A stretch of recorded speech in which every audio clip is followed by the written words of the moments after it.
사도행전 3장 11절부터 21절까지 말씀을 살펴보려고 합니다. 베드로와 요한이 성전 미문에서 구걸하던 안진뱅이를 일으켜 세웠습니다. 그 사람이 걷기도 하고 뛰기도 하면서 하나님을 찬양했습니다. 그리고 그 사람이 계속해서 베드로와 요한을 따라다녔습니다. 왜 그가 자기 집으로 가지 않고 베드로와 요한을 계속 따라다녔을까요? 자기를 고쳐준 사람이기 때문에 너무 고맙고 감사해서 아마 그들을 계속 따라다녔을 것입니다. 베드로와 요한을 따라다니면 앞으로도 이런 놀라운 기적들, 놀라운 일들이 많이 일어날 거라고 생각해서 아마 베드로와 요한을 따라다녔을 것이고요. 그 다음에 베드로와 요한을 하나님의 사람으로 믿었기 때문에 따라다녔을 것입니다. 이 사람은 나면서부터 걸어본 적이 없는 사람이고 어른이 될 때까지 또 그렇게 된 사람을 그렇게 했다는 소식도 들어보지 못했던 사람들이죠.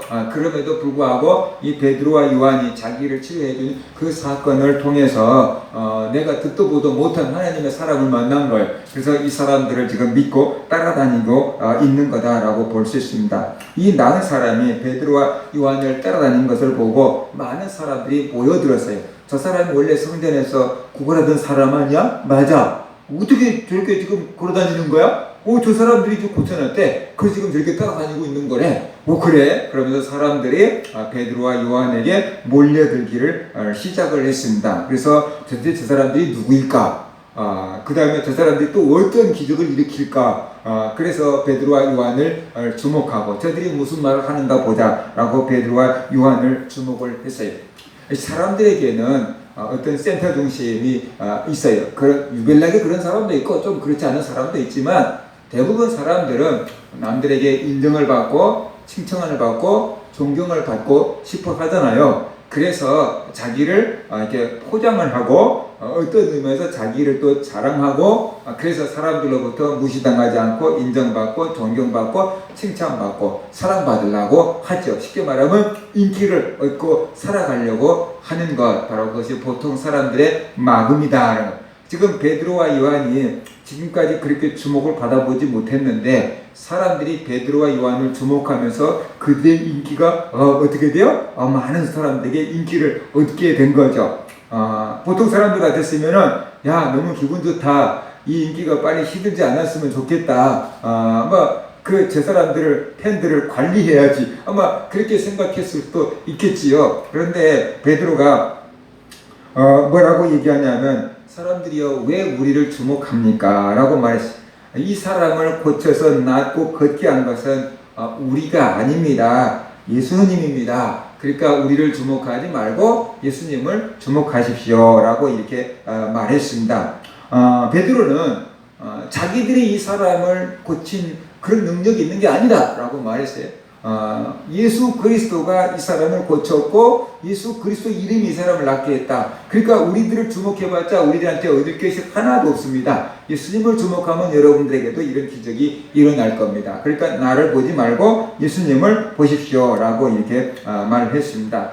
베드로가 얼마나 겸손했는가 보세요. 베드로는 인기를 얻으려고 하지 않았고 인기를 유지하려고도 하지 않았고 팬들을 관리하려고도 하지 않았어요. 오직 자기들에게 꽂혔던 그 시선, 그 영광을 내 거 아닙니다. 예수님 겁니다. 그리고 예수님께 돌려드리고 있는 것을 볼 수가 있지요. 이 세례 요한도 그랬잖아요. 세례 요한의 인기가 절정에 달았을 때 정말로 나를 따르지 말고 예수님을 따라가라고 나는 예수님의 신발끈 하나도 묶어주고 풀어줄 만한 자격이 없는 사람이라고 이렇게 하면서 예수님에게 모든 스포트라이트를 딱 이렇게 조명을 비춰주고 있는 것을 볼 수 있습니다. 하나님의 사람들은 내가 잘나고 내가 영광을 얻기 위해서 이 자리에 있는 게 아니고 오직 예수님을 보여주기 위해서 하나님께 영광을 돌리기 위해서 내가 존재하는 거다라는 것을 우리는 알아야 되는 거죠. 그래서 진정으로 하나님의 사람들은 나의 영광을 드러내지 않고 하나님의 영광을 가로채지 아니하고 오직 예수님을 바라보고 오직 하나님을 바라보게 하는 사람들이 하나님의 종들이 있죠. 종이 영광을 가로채는 데는 어디 있어요? 다 종은 주인 덕분입니다. 주인 덕분입니다. 이렇게 하면서 살아가는 것이 종의 자세인 거지요. 그런데 개 중에 어떤 사람들은 하지도 않은 일을 했다 하고 하나님이 하신 일을 자기가 했다 하고 그래서 하나님께 돌아가야 될 영광을 자기가 가로채면서 사는 사람들이 있는데 우리가 그들을 가리켜서 교주다라고 이렇게 말하고 있고 그들을 우리는 어떻게 돼요? 신격화한다라고 말하고 있지요.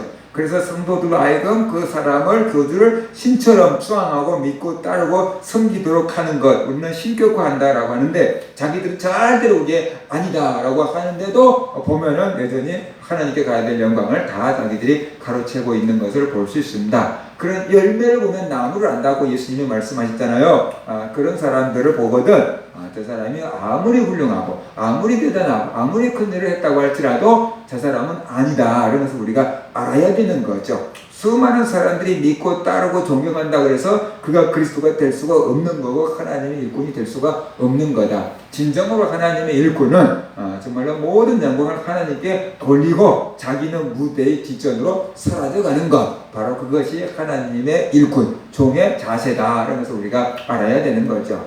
우리들이 큰일을 하지 못하고 우리들이 뭐 유명하지 못한다고 할지라도 우리들이 뭔가 뭐라 그럴까 좋은 일이 있을 때 하나님께 영광을 돌리고 하나님께 감사를 해야 되는 거죠. 연말 되면 뭐 어떤 스포츠인들이나 연예인들 뭐 시상식들을 많이 하잖아요. 옛날에는 미스 코리아 또 이렇게 선발전도 텔레비전으로 방영을 해주고 그랬는데 그때 상을 받은 사람들이 뭐라고 얘기해요? 하나님께 영광을 돌립니다.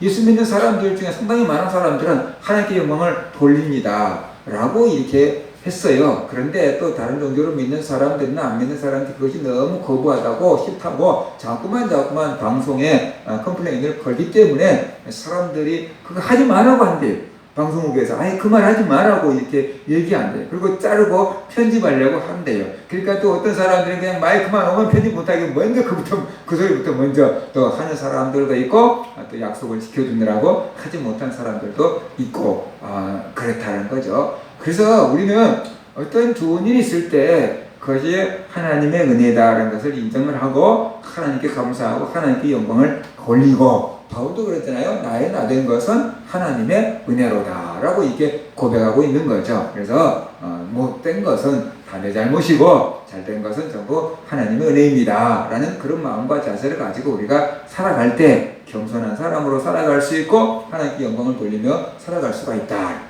근데 이제 보통은 우리는 반대로 살아가지요. 잘된 것은 각각 내가 똑똑하고 잘나고 잘 선택해서 그럴 거고 못된 것은 전부 하나님 탓이고 남 탓을 하면서 우리가 살아갈 때가 많이 있죠. 그래서 우리가 이런 본성으로 살지 말고 하나님께 영광을 돌려야 되겠다라고 하는 그런 마음과 자세를 가지고 살아가는 그런 성도들 되시기를 주의 이름으로 축원합니다. 사람들은 베드로와 요한이 눈에 보였어요. 저 사람이 저 사람을 낫게 해줬다. 저 사람들이 도대체 저 능력이 어디서 났을까? 그러면서 베드로와 요한을 주목했어요. 사람들은 눈에 보이는 것을 주목을 해요. 베드로와 요한이 능력을 행하자 그들이 대단해 보여서요. 그래서 야 저들이 또 뭐가 나올까? 라고 생각하고 베드로와 요한을 쳐다봤던 것입니다. 베드로와 요한에게 있는 그 능력이 어디서부터 온 것인지를 생각하지를 못했던 거죠. 예수님이 베드로와 요한을 통해서 일하고 계신다는 것을 사람들은 깨닫지를 못했던 것이에요. 그래서 자꾸만 베드로와 요한을 주목을 했던 것입니다. 오늘날도 마찬가지예요. 사람들은 어떤 슈퍼스타 같은 사람들을 주목하고 그들에게 우리가 뭐라 그럴까요?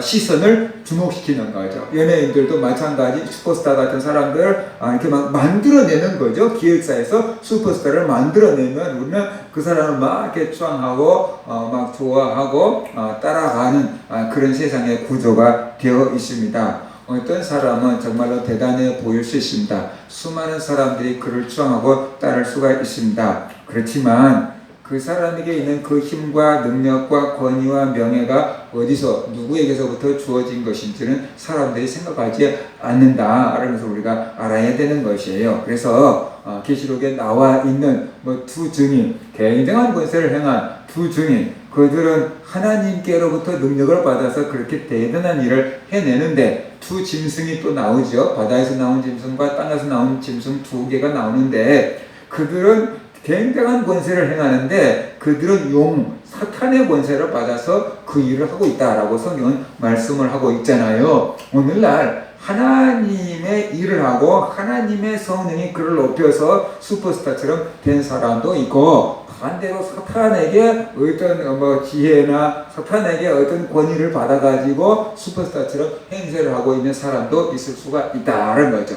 근데 우리는 그 사람의 배후에 누가 있는가를 볼 수 있어야 되는데 그 사람의 배후에 누가 있는지를 못 보고 이 사람만 나타나 있는 이 사람들만 보고 눈에 보인 것만 믿고 따르려고 할 때가 굉장히 많이 있다는 거죠.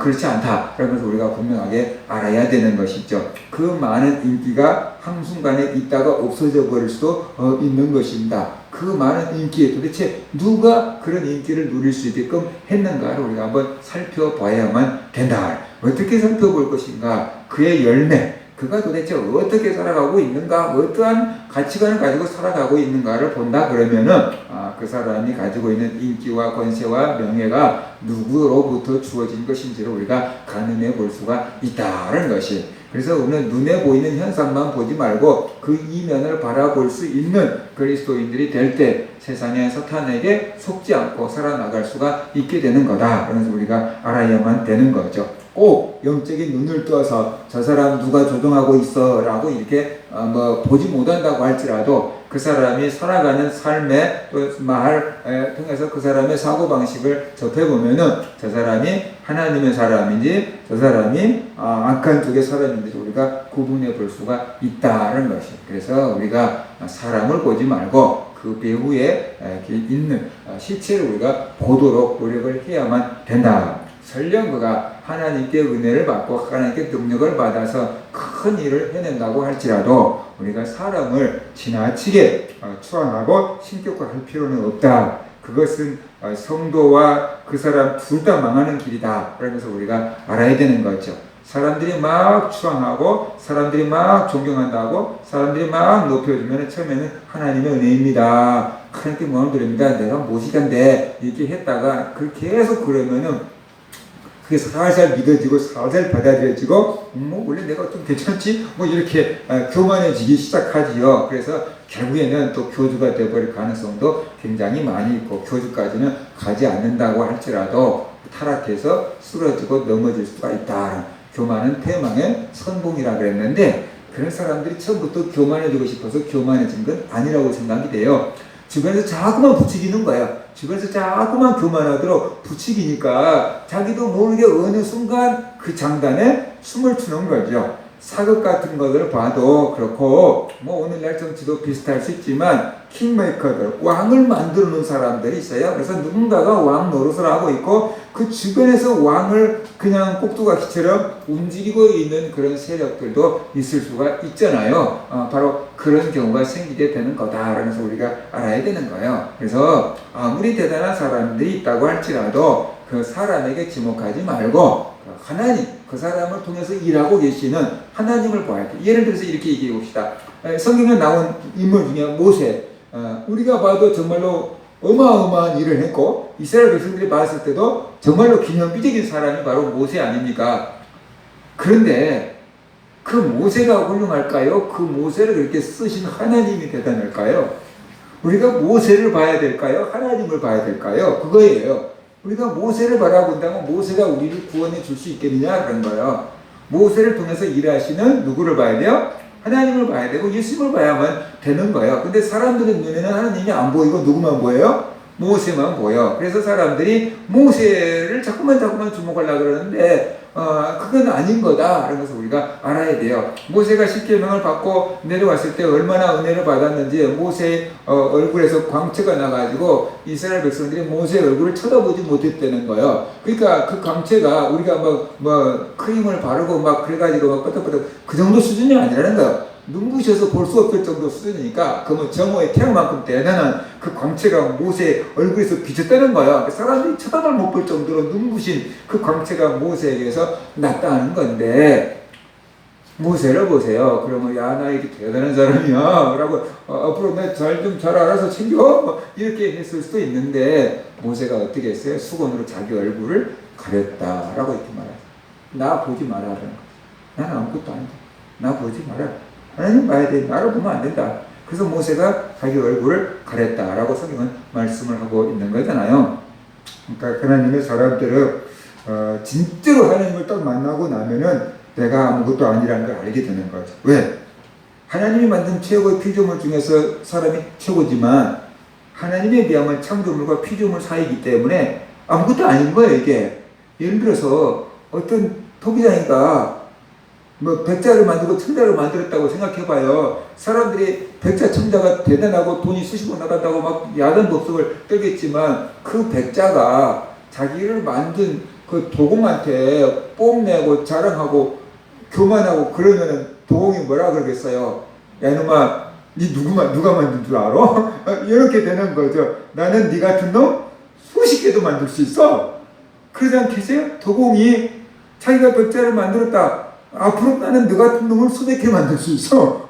이렇게 될 거 아니에요. 그러니까 사람이 하나님 앞에서 볼 때는 아무것도 아닌 거예요. 진정 하나님을 만나고 나면은 겸손해질 수밖에 없는 건데 하나님을 제대로 만나지 못하니까 교만해지는 거예요. 왜?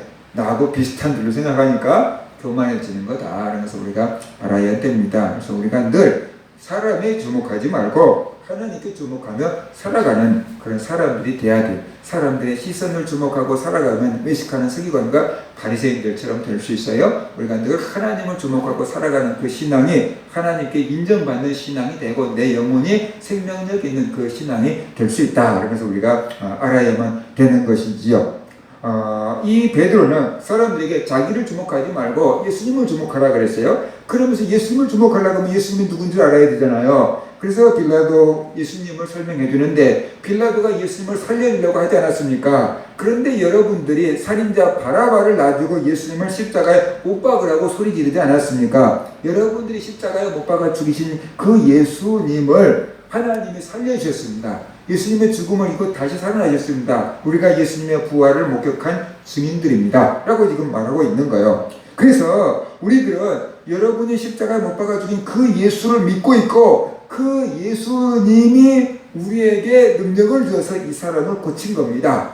여러분이 십자가에 못 박아 죽인 그 예수 그리스도의 이름이 이 사람을 낫게 한 겁니다. 라고 이렇게 베드로가 설명을 하고 있어요. 그래서 이 사람을 낫게 하는 능력의 근원이 내가 아닙니다. 베드로도 아니고 요한도 아닙니다. 예수님을 믿는 그 믿음, 곧 예수님이 고쳐준 겁니다. 라고 이렇게 말하고 있어요. 그러니까 나를 주목하지 말고 예수님을 주목하세요. 라고 지금 말하고 있습니다. 그럴 때 사람들의 마음이 어떻겠어요?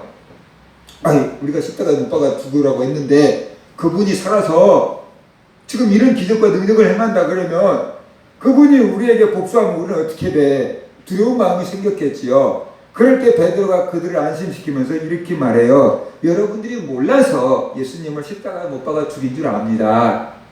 그 사실인 거죠. 그렇죠? 몰라서 그랬으니까 지금이라도 회개하십시오. 그러면 하나님이 여러분을 용서해 줄 겁니다. 하나님께서 여러분을 위해서 예비해 놓으신 은혜를 베푸실 것입니다. 하나님께서 예비해 놓으신 그리스도를 여러분에게 보내줄 것입니다. 그 그리스도가 바로 예수님입니다. 라고 베드로가 설명을 하고 있어요. 그래서 이제 여러분이 예수님이 누군지를 몰랐기 때문에 예수님을 죽였지만 이제 우리가 예수님이 누군지를 설명을 해 주었으니까 여러분들이 회개하십시오. 그리고 예수님을 믿으십시오. 그리고 용서를 받으십시오. 라고 이렇게 베드로가 설교하고 있는 거죠. 당시 사람들도 예수님이 그리스도고 예수님이 하나님의 아들이라는 것을 몰랐어요. 예수님이 그렇게 얘기했지만 안 믿었어요. 그래서 예수님을 십자가에 못 박아 죽이라 라고 한 거죠. 씨가 사람이 돼가지고 목수의 아들이어가지고 어떻게 하나님의 아들이라 그래? 신성모독죄를 졌다 죽여라 이렇게 한 거거든요. 근데 진짜로 예수님이 하나님의 아들이라는 걸 그리스도라는 걸 알았다면 그러지는 않았겠죠. 몰랐고 그것을 믿지 않았기 때문에 그렇게 예수님을 십자가에 못 박아 죽이라고 한 거였던 것입니다. 그래서 여러분이 몰라서 그런 것을 내가 압니다. 그러니까 여러분들이 회개하십시오. 그럼 하나님도 용서해 줄 겁니다. 라고 지금 말씀을 하고 있는 거죠. 오늘날도 똑같아요. 예수님이 하나님의 아들이고 예수님이 구세주라는 것을 사람들이 몰라요. 예수님이 우리를 구원하기 위해서 나의 죄를 지고 십자가에서 대신 죽어줬다는 것을 모르고 있는 사람들이 많아요. 교회에서 또 그것을 가르쳐주지요. 그런데 믿지 않는 사람들이 많아요. 안 믿어지기 때문에 믿지 않는 사람들이 많아요. 그래서 예수님이 누구인지를 모르고 예수님이 자기를 얼마나 사랑하는지를 모르고 예수를 믿어야지 구원을 받는다는 것을 모르기 때문에 예수님을 거부하고 교회를 박해하고 있는 거다. 그러면서 우리가 알아야 되는 거죠. 그래서 그들의 마음 가운데 복음의 빛이 비춰지지 않도록 악한 것이 딱 막고 있고 방해를 하고 있기 때문에 사람들이 예수님이 누군지를 모르고 예수님을 거부하고 교회를 자꾸만 박해하고 그것이 자기 사명인 줄 알고 살고 있는 사람들도 많이 있다는 것이 몰라서 그러고 있는 거고, 사탄이 그들의 눈을 가리고 귀를 가리고 있기 때문에 그러고 있는 거예요. 근데 자기들은 사탄이 눈을 가리고 귀를 가리고 있다는 것을 모르고 인정하지 않고 자기들이 똑똑하다고 착각하고 있고 자기들이 알 것을 다 알고 있다라고 착각하고 있을 뿐이다. 그래서 우리가 알아야 돼. 그러면 교회와 성도들은 어떻게 해야 될 것인가? 바로 베드로처럼 저들이 몰라서 그래 라고 생각해야 되는 거죠. 저들이 몰라서 그런 거죠. 그래서 그들에게 예수 그리스도가 어떤 분인지를 우리는 소개해 줘야 돼. 그러면 소개해줘도 저놈들이 안 믿을 텐데요. 저 사람들이 안 믿을 텐데요. 그럴 수 있어요. 그래도 우리는 할 일은 그들에게 예수 그리스도가 어떤 분인지를 소개해주고 그분을 믿을 수 있게끔 소개를 해주고 소개해줘야 되죠. 그렇지만 또 한 가지, 그들의 눈을 가리고 있고 귀를 가리고 있는 그 악한 것들을 우리가 물리치는데 그들은 그걸 믿지도 않고 당하고 있는 거예요. 속고 있는 거예요. 그럴 때 우리는 어떻게 해야 돼요? 기도하는 거죠. 그들을 위해서 기도하고 그들의 악한 것들, 묻고 있는 악한 것들을 물리치는 기도를 하고, 그래서 우리가 그래서 예수의 복음을 전해주는 그런 교회와 성도들이 되어야만 된다. 몰라서 그러고 있는 거예요. 속고 있는 거예요. 악한 것들이 속고 있는 거예요. 그래서 그들이 깨닫고 돌아오게 된다면 그제서야 어떻게 돼요? 자기들이 속았다라는 것을 알게 되겠지요. 교회를 핍박하고 교회를 없애버리려고 일생을 걸었던 사람이 있잖아요. 그래서 종교 차별 막 이렇게 법을 만들어 가지고 공무원들도 복음을 전하지 못하게 이렇게 막아버리고 그 법을 앞장섰던 사람이 있지요. 이정훈이라는 울산대학교 교수 말이에요. 그런데 그 사람이 회개하고 돌아와 가지고 이제 자기가 속았다라는 것을 생각하고 하나님을 위해서 열심히 일하고 있잖아요. 근데 제가 볼 때는 그가 믿기 전에 했었던 그 악행을 다 만회하지 못한 것 같아요. 아무튼 그러고 있어요. 그러니까 그 사람들이 깨닫고 돌아오면 어떻게 돼요? 내가 옛날에 그게 정의라고 생각하고 했었던 것이 다 속았구나. 그것을 나중에 알게 되는 거예요. 지금은 그게 정의인 줄 알아. 그것이 옳은 줄 알아. 그것이 사명인 줄 알아. 그들이 생각할 때는 우리가 속고 있다고 생각해. 그래서 어떻게든지 교회를 핍박하고 없애버리려고 해요. 그렇지만 그들에게 복음이 들어가고 예수님의 은혜가 들어가면 우리가 몰라서 그랬구나. 우리가 속았구나. 내가 정말 하나님을 대적했구나. 라는 것을 깨닫고 회개하고 하나님을 위해서 살아가는 사람이 될 수 있다는 것이에요. 그래서 우리 모든 성도들이 인간적으로 그들을 미워하지 말고 몰라서 저런다 라고 생각하고 그들을 위해서 기도하고 또 그들에게 가능한 알려줄 수 있는 한, 그래서 예수의 복음을 알려줘서 그들도 회개하고 구원의 길에 동참할 수 있게끔 만드는 그런 성도들 되시기를 주의 이름으로 축원합니다.